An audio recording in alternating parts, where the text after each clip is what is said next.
साथियों, जब शादी के पश्चात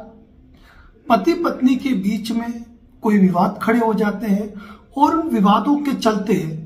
यह स्पष्ट हो जाता है कि अब दोनों का पति पत्नी के रूप में साथ में रहना, एक छत के नीचे रहना संभव नहीं है। ऐसी स्थिति में कई समझदार कपल कानूनी विवादों के पचड़े में पड़ने से पहले यह विचार करते हैं कि हम अपनी आपसी सहमति से, यानी कि म्यूचुअल कंसेंट से, यानी कि हिंदू विवाह अधिनियम की धारा 13B के प्रावधानों के तहत न्यायालय में याचिका प्रस्तुत करके हम राजी खुशी तलाक ले लेते हैं और अपने अपने जीवन की अपने अपने तरीके से शुरुआत करते हैं। ऐसी अवस्था के अंदर कई बार पति पत्नी के ये सवाल होते हैं कि यदि हम कोर्ट जाएंगे तो हम कोर्ट को क्या बताएंगे कि किस आधार पर हम तलाक ले रहे हैं, तलाक का ग्राउंड क्या है, क्या हम दोनों जाएंगे तो क्या एक दूसरे पे आरोप लगाते हुए जाएंगे, क्या एक दूसरे को मारना पीटना बताएंगे, प्रताड़ना बताएंगे, क्रूरता बताएंगे या कौन सी बात बताएंगे। आज यहां इस वीडियो के माध्यम से हिंदू विवाह अधिनियम की धारा 13B के अंतर्गत आपसी सहमति से तलाक लेने का कानूनी आधार क्या है, उसी मुद्दे पर चर्चा कर रहे हैं।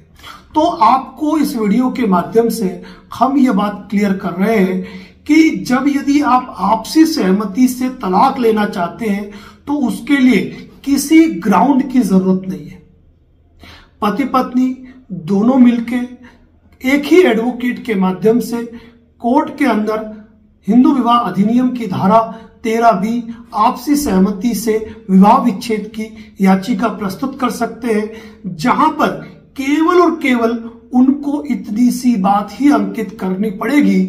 कि एक लंबे समय से उनके मध्य वैचारिक मतभेद चल रहे हैं और उन वैचारिक मतभेदों के चलते अब उनका साथ में रहना संभव नहीं है और वह करीबन 1 साल से अलग अलग रह रहे हैं और उनके विवाह को हुए 1 वर्ष से अधिक का समय बीत चुका है और उनके बीच में जो भी स्त्री धन का मामला था, जो भी संपत्ति का मामला था, भरण पोषण का जो मामला था, चाइल्ड कस्टडी का जो मामला था, वह मामले उन्होंने आपस में बैठकर सुलझा लिए।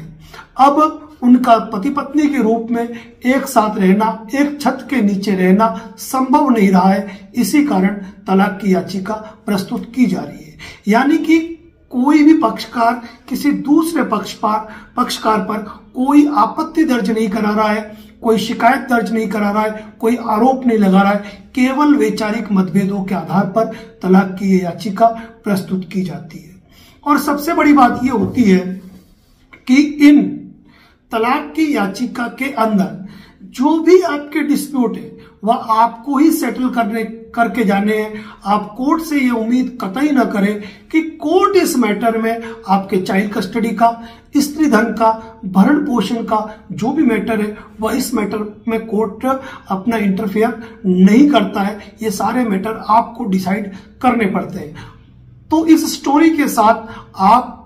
अपने दोनों के आधार कार्ड, यदि बच्चों के डॉक्यूमेंट है तो बच्चों के डॉक्यूमेंट, शादी के रजिस्ट्रेशन सर्टिफिकेट, शादी के फोटोग्राफ, शादी के कार्ड, ये डॉक्यूमेंट लगाकर आप तलाक की याचिका प्रस्तुत कर सकते हैं।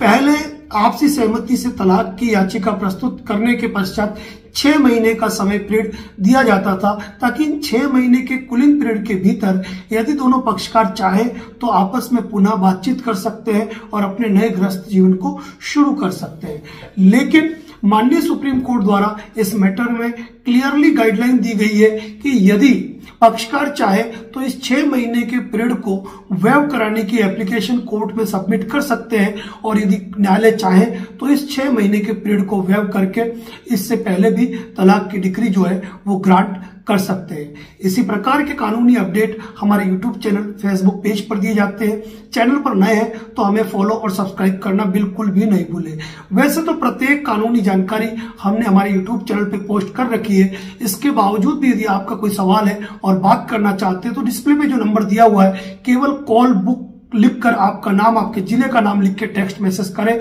कॉल बुक होगा और आपको कॉल आ जाएगा। धन्यवाद। जय हिंद, जय भारत, जय मेवाड़।